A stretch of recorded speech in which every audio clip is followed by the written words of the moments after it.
kita berdoa. Kami sungguh bersyukur.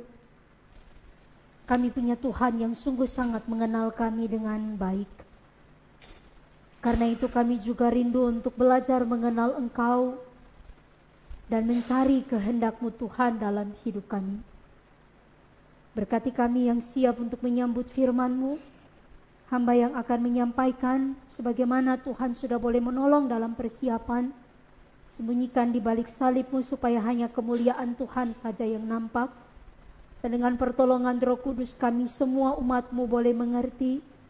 Terlebih lagi kami dapat memegang firman-Mu untuk dapat kami hidupi, kami lakukan seperti yang Tuhan mau. Supaya seluruh kehidupan kami boleh berkenan kepadamu dan layak disebut sebagai murid-murid Kristus.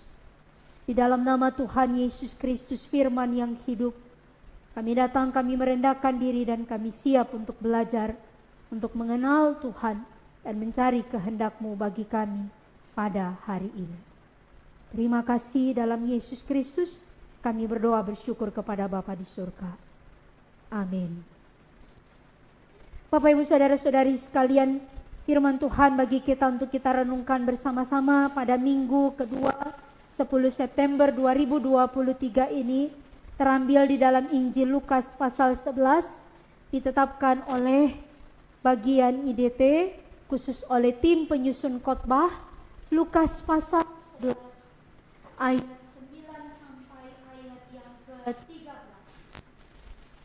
Lukas 11 ayat 9 sampai ayat 13.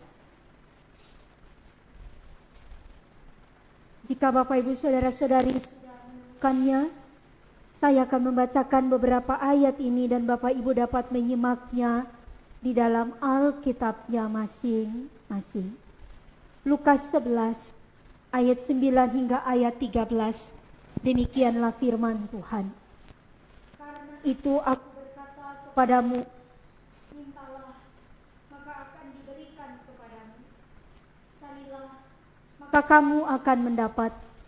Ketoklah, maka pintu akan dibukakan bagimu. Sebab setiap orang yang meminta menerima, setiap orang yang mencari mendapat, yang mengetuk baginya pintu dibukakan. Bapa manakah di antara kamu jika anaknya minta ikan akan memberinya ular sebagai ganti ikan? Atau jika ia minta telur akan memberinya kalajengking? Jadi jika kamu yang jahat tahu memberi pemberian yang baik kepada anak-anakmu, apalagi Bapamu yang di sorga, ia akan memberikan Roh Kudus kepada mereka yang meminta kepadanya. Demikianlah firman Tuhan, kata Tuhan, yang berbahagia ialah mereka yang mendengarkan firman Allah dan yang memeliharanya dengan setia dalam seluruh kehidupannya. Haleluya.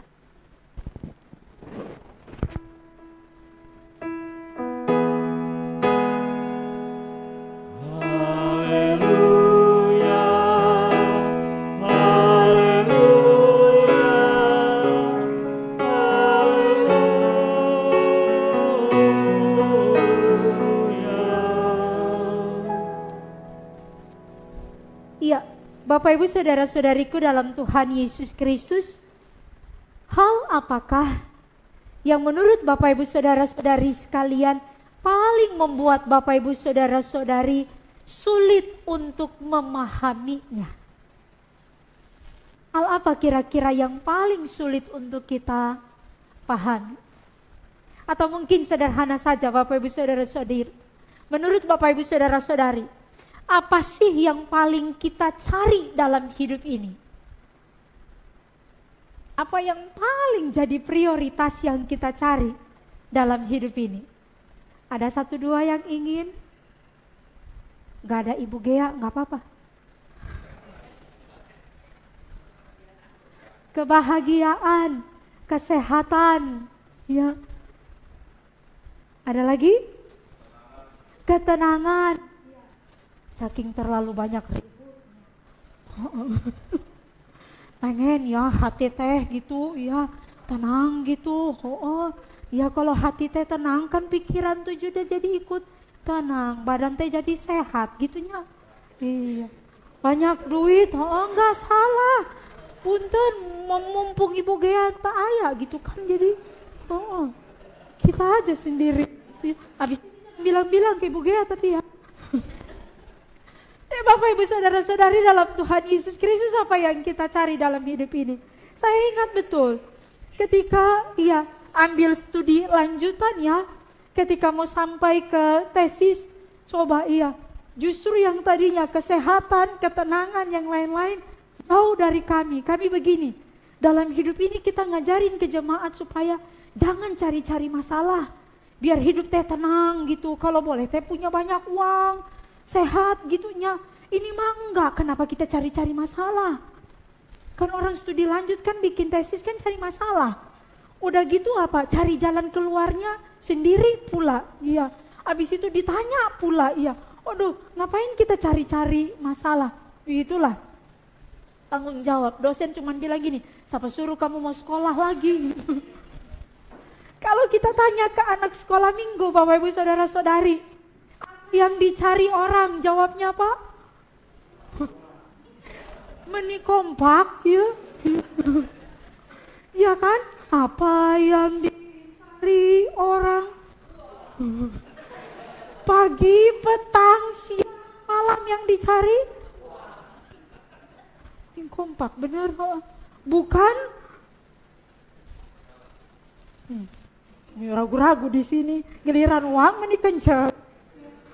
Bukan Tuhan Yesus, bukan kekekalan.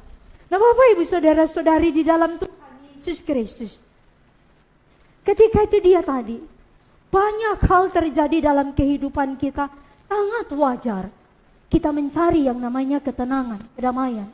Sangat wajar dengan tuntutan hidup yang sedemikian rupa terjadi, maka uang kita juga cari.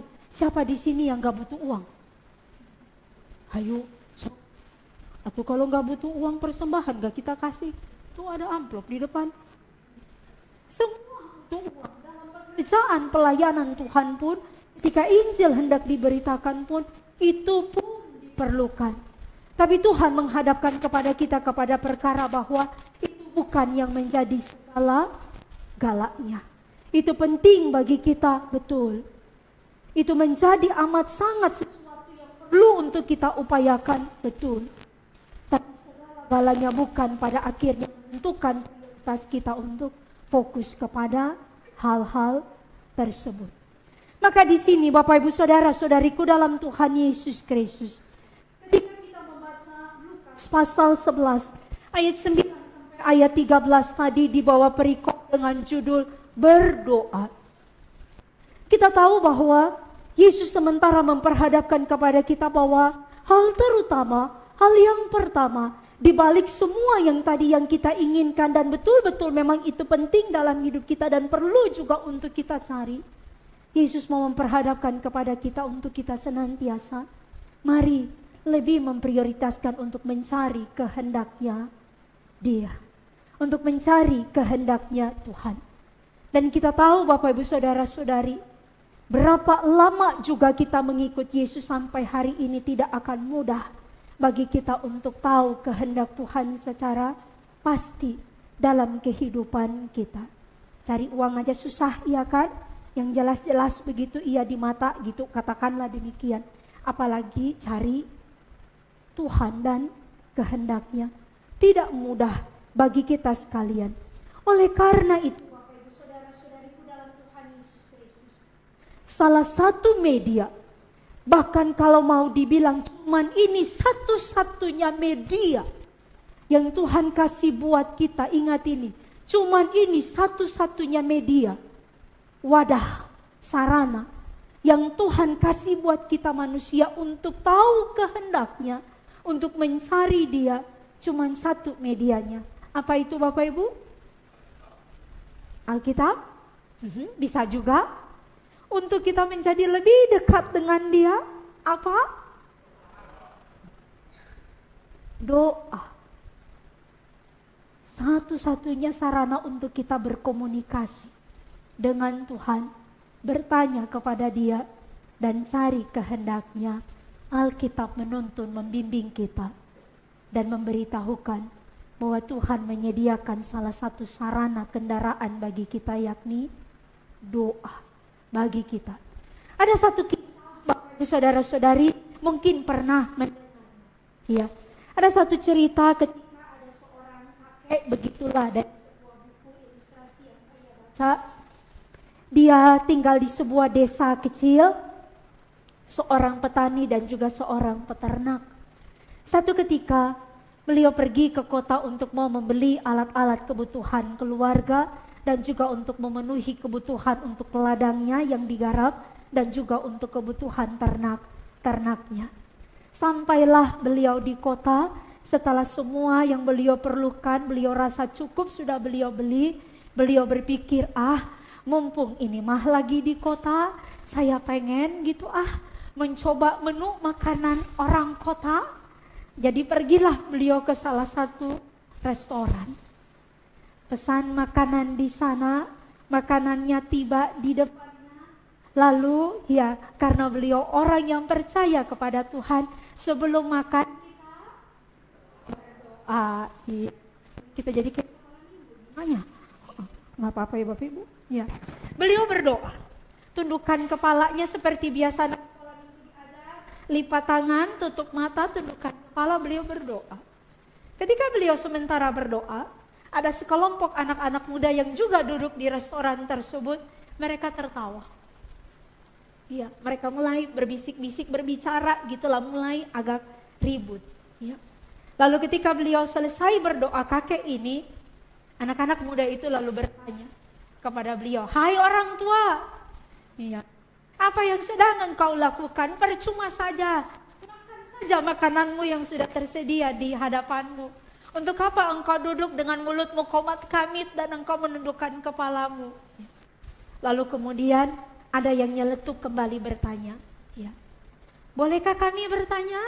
Si kakek, iya, melihat bagaimana antusiasmenya mereka, ia berkata demikian, lalu pengen tahu begitu. Beliau mengatakan, "Silahkan." Lalu mereka bertanya begini, "Adakah di tempat tinggalmu orang lain yang ketika makanannya datang atau segala sesuatu yang dilakukan enggak perlu berdoa?" Tidak perlu berdoa. Lalu kakek tua ini berkata, "Oh, di tempat tinggal saya, di kampung saya ada memang yang tidak berdoa." Lalu mereka berkata kepada beliau, bertanya lagi, "Siapa?" Beliau tanya, "Pengen tahu banget atau pengen tahu aja?" Bahan saya doang. Mereka memaksa beliau untuk mengatakan, menjawab, siapa yang tidak berdoa di tempatnya. Lalu beliau berkata, "Di tempat saya ada yang bahkan tidak pernah berdoa di kampung saya, yaitu babi-babi itu." Saya nggak mau lihat Bapak Ibu biar tengah salah gitu kan. Babi-babi itu tidak pernah berdoa. Bapak Ibu, saudara-saudariku dalam Tuhan Yesus Kristus, ini cuman kisah sederhana. Tapi paling tidak kisah sederhana itu mau mengingatkan kepada kita. Doa kita katakan sebagai nafas hidup kita. Bagi orang yang percaya kepada Tuhan, dia akan menganggap bahwa doa itu adalah sesuatu yang teramat sangat penting bagi dirinya. Teramat sangat berharga karena itu adalah merupakan bentuk relasinya dengan Tuhan. Ingat Bapak Ibu saudara-saudariku, kita semua diciptakan segambar dan serupa dengan Allah. Itu merupakan sebuah keistimewaan kita sekalian. Keistimewaan menjadi segambar serupa dengan Allah itu menegaskan bahwa kita memiliki relasi yang begitu dekat dengan Tuhan. Kita memiliki keintiman yang begitu dekat dengan Tuhan karena kita segambar, serupa dengan dirinya. Jadi kalau pulang dari tempat ini, dari pulang ibadah, boleh ngaca Bapak Ibu, langsung berkata, "Aku segambar, serupa dengan Allah." Ya. Itu mengingatkan kita memiliki identitas yang begitu berharga di mata Tuhan. Maka selaku orang-orang yang memiliki identitas, keistimewaan, keunggulan yang sedemikian rupa, segambar, serupa dengan Dia, Tuhan memberikan kepada kita satu kebenaran bahwa kita memiliki relasi yang begitu intim, begitu dekat dengan Dia. Tanpa Allah kita nggak akan punya apa-apa artinya dalam hidup ini, Bapak Ibu Saudara, saudariku. Yesus pernah berkata, di luar aku kamu tidak dapat berbuat apa-apa. Kita ingat ketika Allah menciptakan kita, Kejadian pasal 2. Rohnya dihembuskan sehingga manusia itu menjadi hidup. Nafasnya. Maka itu menunjukkan Bapak Ibu, meskipun kita dari debu tanah, tapi kita memiliki relasi yang begitu dekat dengan Tuhan. Doa adalah respirator kita untuk tetap hidup. Menjadi kekuatan bagi kita untuk kita tetap dekat dengan Tuhan. Maka disinilah Bapak Ibu Saudara-saudariku, sebagai gambar Allah yang sulung, Yesus memberikan kepada kita contoh keteladanan tentang kehidupan doa yang konsisten. Sehingga murid-muridnya berkata, kalau Bapak Ibu baca di ayat-ayat yang sebelumnya, pada satu kali ayat 1, Yesus berdoa di satu tempat. Ketika ia selesai berdoa, berkatalah seorang dari murid-muridnya kepadanya, Tuhan, ajarlah kami berdoa. Karena mereka melihat Yesus memiliki kehidupan doa yang konsisten dengan Bapanya. Selalu apapun yang dia akan lakukan, kan setelah dia melakukan pelayanan, lelah dan sebagainya, tapi dia memiliki waktu khusus, tempat yang sunyi untuk dia datang kepada Bapanya dan dia berdoa. Ini menjadi gaya hidup Yesus, ini menjadi teladan bagi Yesus. Sehingga doa menjadi begitu prioritas bagi dia. Dia memilih tempat yang khusus untuk dia datang kepada Bapanya. Dan murid-muridnya memperhatikan, itu menarik perhatian mereka sehingga mendorong mereka, Guru, ajarlah kami juga untuk berdoa. Sampai di sini Bapak Ibu Saudara-saudariku dalam Tuhan Yesus Kristus. Kalau Yesus punya tempat khusus untuk membangun relasinya dengan Bapanya secara konsisten, maka Bapak Ibu Saudara-saudariku, apakah keluarga kita, rumah kita adalah tempat khusus itu? Apakah rumah kita, keluarga kita adalah tempat khusus itu? Rumah kita adalah tempat di mana Tuhan menghendaki mezbah itu dibangun. Mezbah itu didirikan. Tapi sering kali itu kita abaikan. Saya bersama dengan keluarga juga sedemikian. Tidak ada keluarga yang sempurna, jatuh bangun. Tapi paling tidak kami pernah belajar. Ketika tidak punya mezbah doa bersama-sama luar biasa, kami 7 bersaudara. Jadi bisa aja Bapak Ibu membayangkan, kalau sudah nggak sehati, nggak sepikir, apalagi orang Ambon, ya udah, dari yang tadinya bercanda bisa ribut sa-RT. Tapi ketika mezbah keluarga dibangun, nggak ada apa-apa juga, mesti nggak punya apa-apa di meja makan juga. Lapar kan, jadi cuman. Tapi mari Bapak Ibu saksikan dalam keluarga kita masing-masing. Sampai di sini. Yesus melatih kita untuk gigih dan bersungguh-sungguh dalam berdoa. Mengapa Bapak Ibu Saudara-saudariku? Yesus tahu bahwa iblis ingin menjatuhkan kita. Dunia ingin kita mengikutinya dengan berbagai tawaran kemewahan, ketenaran, kebahagiaan, dan lain-lain sebagainya menurut caranya dunia. Dan Yesus tahu bahwa kita begitu rapuh, kita begitu lemah, sehingga kita bisa jatuh dan kita bisa saja terbawa arus kapan saja.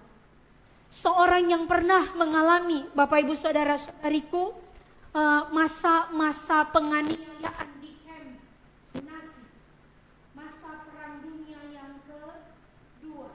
Bapak Ibu tinggal cari di Google pasti akan ketemu namanya, Corrie ten Boom. Warga negara, tahu? Orang Yahudi asli, seluruh keluarganya dibantai oleh Hitler tersebut. Hanya tinggal dia seorang diri bertahan sampai puluhan tahun keluar dari masa camp itu. Ada orang yang bertanya, seorang wartawan bertanya kepada beliau, Ibu Kori, mengapa Anda mampu bertahan sementara seluruh keluargamu habis? Engkau bahkan tidak marah, dia malah menuliskan sebuah buku. Engkau tidak dendam kepada pemerintahan, kepada Hitler yang sedemikian ia begitu bengis, menghabisi, membantai seluruh keluargamu, kan kaummu, bangsamu. Corrie ten Boom berkata demikian. Satu yang memberikan kekuatan kepada saya, demikian dia katakan. Setiap kali manusia membuat rencana, iblis tersenyum. Dan setiap kali mereka gagal, iblis itu tertawa. Tetapi ketika manusia itu dia berlutut, iblis itu akan gemetar. Ketika orang percaya, Bapak Ibu Saudara-saudariku, membuat rencana, iblis mulai senyum. Ya, dia mulai cari-cari kesempatan. Ketika dia gagal, dia tertawa. Dan ketika satu orang percaya berlutut di hadapan Tuhan, iblis. Bapak Ibu Saudara-saudariku di dalam Tuhan Yesus Kristus, ini demikianlah membuat kita pada akhirnya memaknai dan memahami mengapa Yesus berkata, mintalah maka akan diberikan kepadamu, carilah maka kamu akan mendapat, ketoklah maka pintu akan dibukakan bagimu. Yesus sedang mengajar kepada kita, gigitlah, bertekunlah, mengapa iblis tidak akan membiarkan kita tetap tenang dalam hidup ini. Iblis tidak akan membuat kita pada akhirnya mengalami sukacita dan kedamaian, tapi justru sebaliknya. Di dalam 1 Petrus, di sana dikatakan bahwa iblis itu akan berjalan sama seperti apa Bapak Ibu? Ada yang ingat? Singa yang mengaum-ngaum. Bapak Ibu Saudara-saudariku, iblis itu dia tidak mampu, dia tidak akan membuat kita berdosa, tidak. Yang membuat kita berdosa itu adalah diri kita sendiri. Tetapi apa yang dilakukan oleh iblis? Seperti singa yang mengaum-ngaum, dia mengintimidasi kita. Dia yang akan mengecoh pikiran kita. Dia menipu kita, dia membuat kita untuk pada akhirnya memilih pilihan yang bukan adalah kehendaknya Tuhan. Maka dia mengintimidasi kita, dia menakut-nakuti kita dan segala sesuatunya supaya kita jatuh.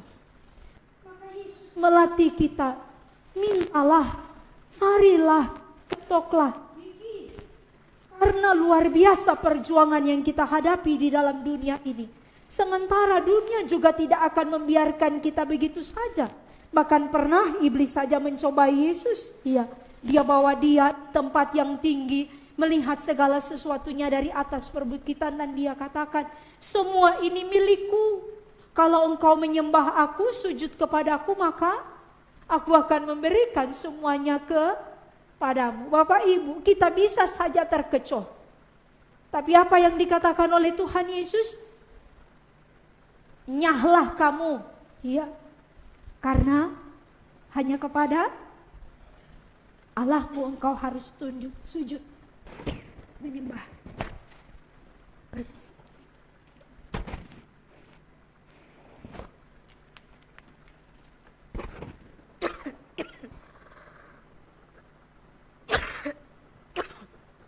Punten ya Bapak Ibu, saking semangatnya. Waktu saya tinggal berapa menit lagi?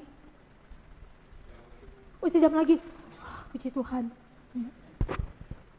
Ya, mari Bapak Ibu Saudara-saudariku, kalau kita tidak memperhatikan dengan baik, kita akan terkecoh.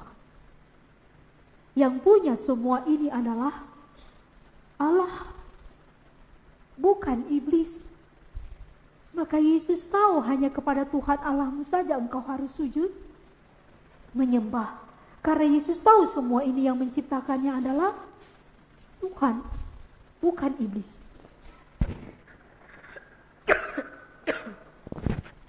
Maka Bapak Ibu Saudara-saudariku dalam Tuhan Yesus Kristus, mari bersama-sama Demikianlah Yesus pada akhirnya mengajar kita dengan sebuah perumpamaan.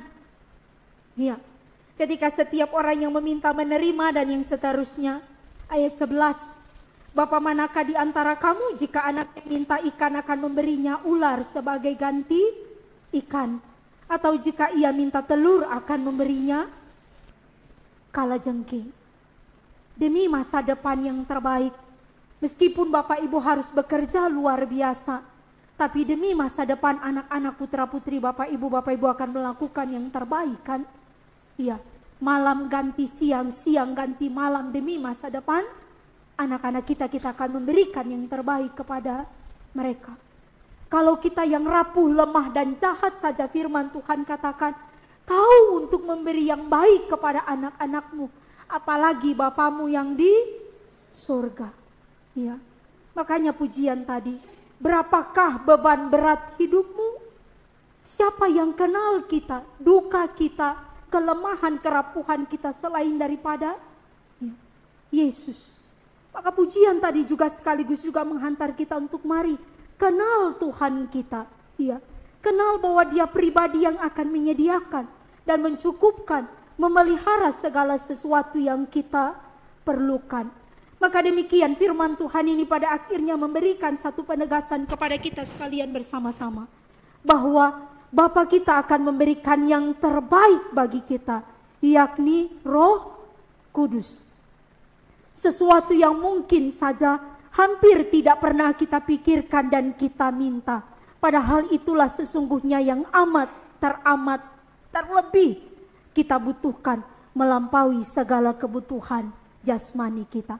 Tuhan tahu Bapak Ibu, Tuhan tahu bahwa kita butuh uang. Tuhan tahu kita perlu segala sesuatu, pakaian, rumah dan lain sebagainya. Tuhan tahu kita butuh itu karena kita ada di dalam dunia ini. Tapi Dia memikirkan yang jauh lebih besar daripada itu.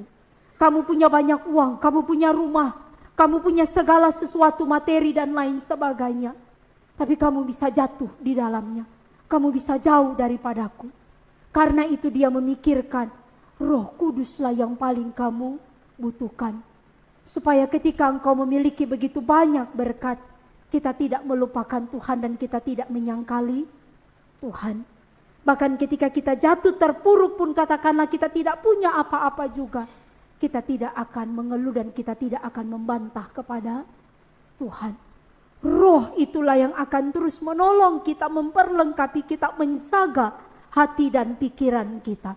Maka mari Bapak Ibu Saudara-saudariku di dalam Tuhan Yesus Kristus, sekali lagi, apa yang kita cari di dalam dunia ini? Kalau mungkin banyak orang di luar sana lebih memprioritaskan materi, jabatan, ketenaran, kenyamanan. Betul, kita juga semua memerlukannya. Sekali lagi, Tuhan tahu itu baik bagi kita. Tuhan akan memberikannya juga kepada kita. Tetapi jauh lebih daripada itu, Tuhan mau supaya kita mencari kehendaknya itu jauh lebih berharga.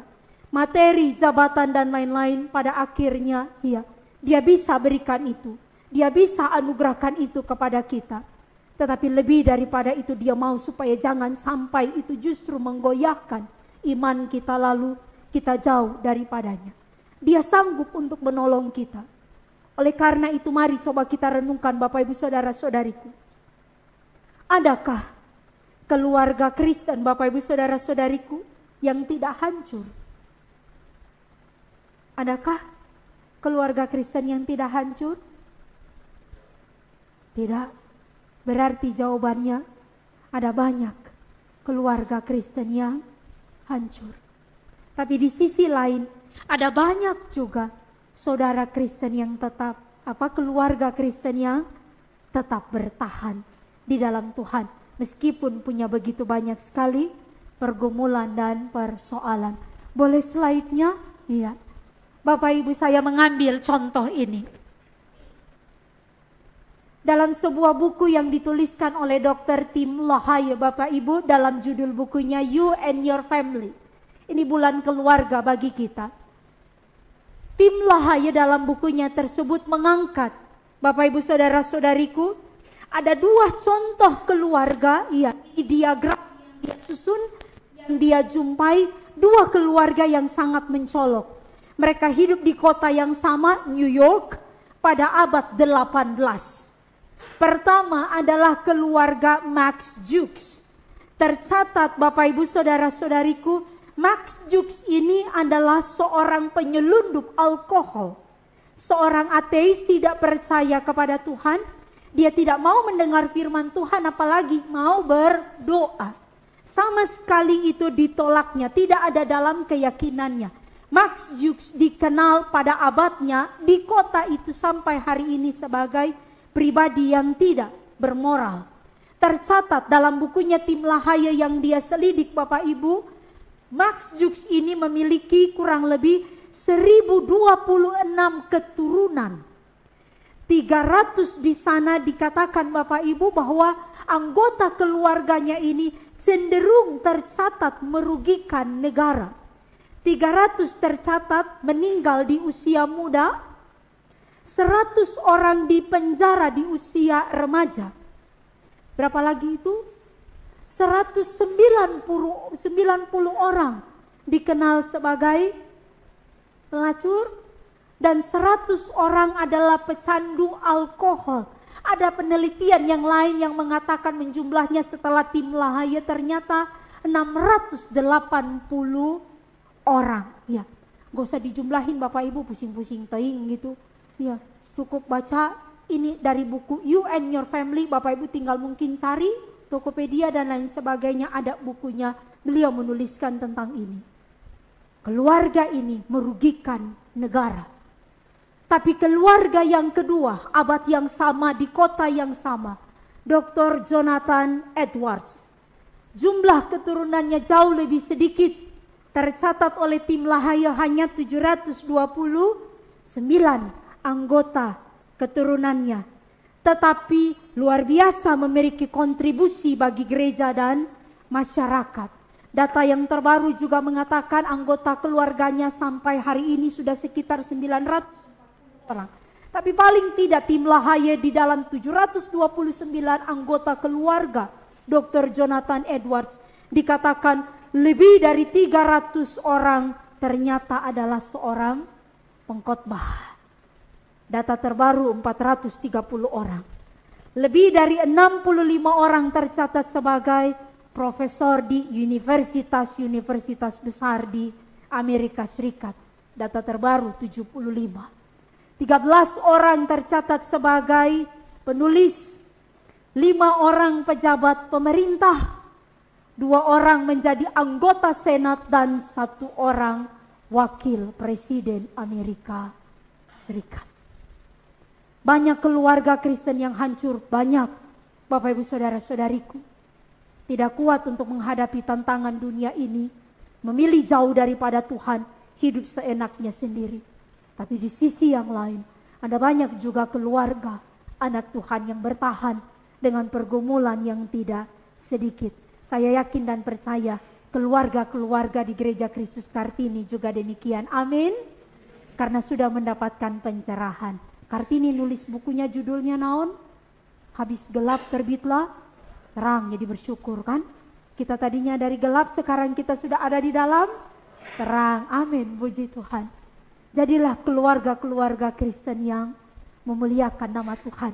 Meskipun tantangannya tidaklah sedikit. Jadi mari Bapak Ibu Saudara-saudariku dalam Tuhan Yesus Kristus.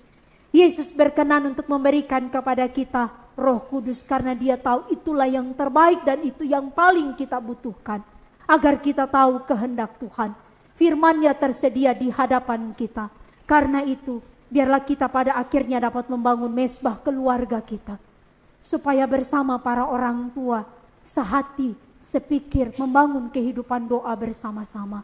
Satu sisi saya bersyukur Bapak Ibu Saudara-saudariku ketika di tengah-tengah pandemi kami di GK Purwakarta pada akhirnya ketika segala sesuatunya menjadi terbatas, kami buat satu program yakni mesbah keluarga. Setiap hari kami bikin liturgi begitu, satu pujian, lalu renungan bagi pokok-pokok doa. Dan tiap hari itu yang dilakukan begitu oleh tiap keluarga. Ya. Tapi kemudian karena mereka melihat, ternyata rohaniwan tugasnya cukup berat juga karena mesti persiapan untuk bikin kegiatan online dan lain sebagainya. Mereka sendiri yang berkata, kami sudah punya polanya, cukup kirim ke kami seminggu sekali. Jadi setiap Selasa kami akhirnya kirimkan. Mereka berkata, selama ini kami tidak pernah tahu pergumulan anak-anak kami, doa dan harapan mereka, ternyata mereka berjuang luar biasa.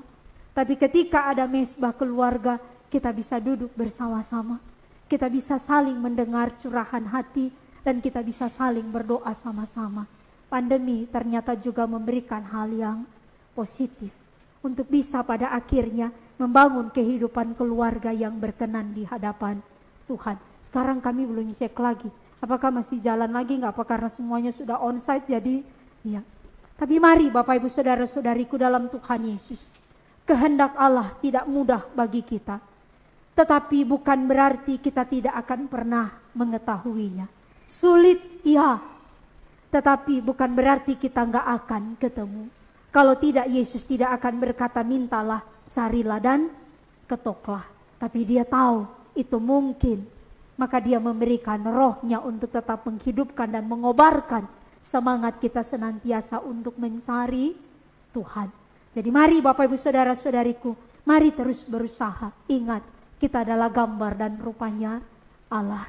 Kita begitu dekat, akrab relasi kita dengan Tuhan. Dan Tuhan mau itu yang kita kerjakan dalam kehidupan kita. Saya mengakhiri khotbah pada hari ini Bapak Ibu Saudara-saudariku. Meskipun pada akhirnya kita tidak menerima yang terbaik, tapi Tuhan mau kita menjadi manusia-manusia, orang-orang yang lebih baik. Karena itu, satu bagian ini menutup khotbah kita pada hari ini. Boleh diklik slide yang terakhir.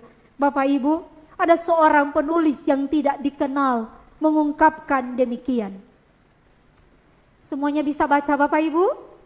Coba yang kaum ibu baca yang contreng, nanti kaum bapak baca yang bintang. Ini berarti yang semua perempuan baca yang contreng, semua laki-laki baca yang bintang ya. Mari dengan yang perempuan lebih dulu. 2, 3. Aku minta kesehatan agar dapat melakukan hal-hal besar. Tetapi aku diberi kelemahan agar dapat melakukan hal-hal yang lebih baik.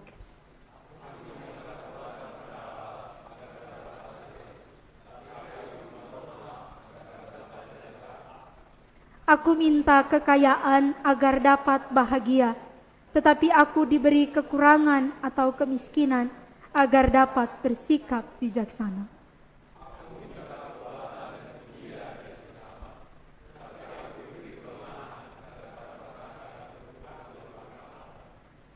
Aku meminta segala sesuatu agar dapat menikmati hidup, tetapi aku diberi kehidupan agar dapat menikmati segala sesuatu. Sama-sama Bapak Ibu. Aku tidak memperoleh apapun yang kuminta, tetapi memperoleh segala sesuatu yang kuharapkan.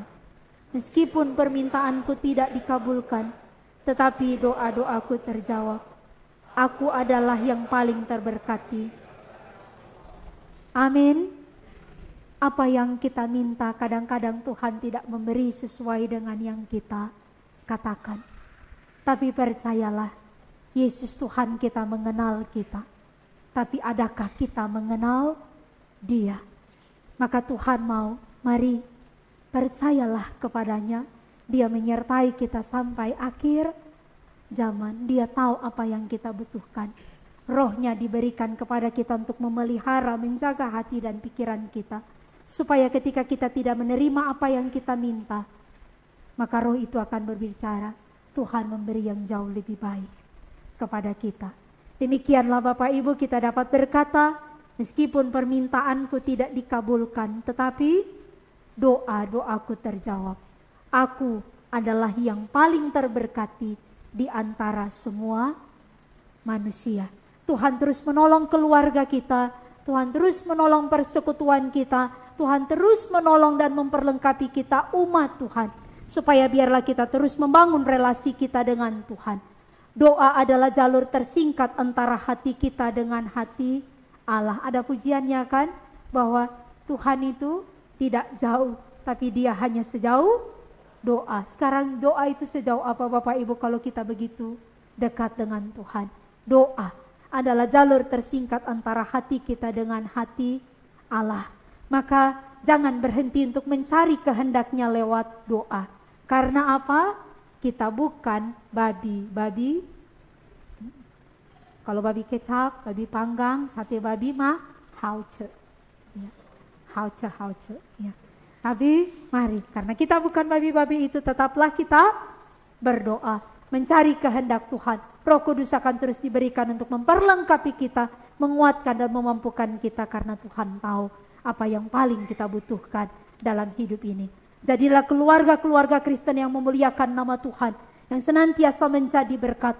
Bangun mesbah keluarga, dan senantiasa kita akan melihat perbuatan-perbuatan Tuhan ajaib terjadi, memelihara dan memberikan yang terbaik, rancangannya yang terindah bagi kita dan keluarga kita. Amin.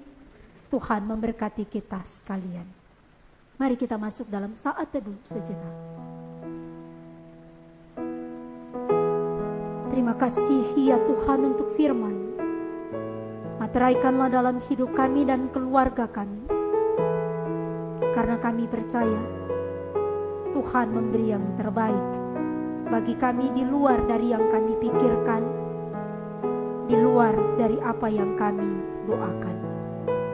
Engkau hanya sejauh doa, dan kami tahu Tuhan begitu dekat bagi kami, karena doa adalah nafas hidup kami. Terima kasih Tuhan, karena kami tahu siapa yang kami percaya, yang mengenal kami dan tahu memberi yang terbaik bagi kami anak-anak-Mu. Terpujilah Engkau yang memberkati kami dengan firman-Mu. Kami mengucap syukur kepada Bapa di surga, dan kami ingin terus mencari kehendak-Mu dalam hidup kami. Mari semua yang percaya katakan, amin.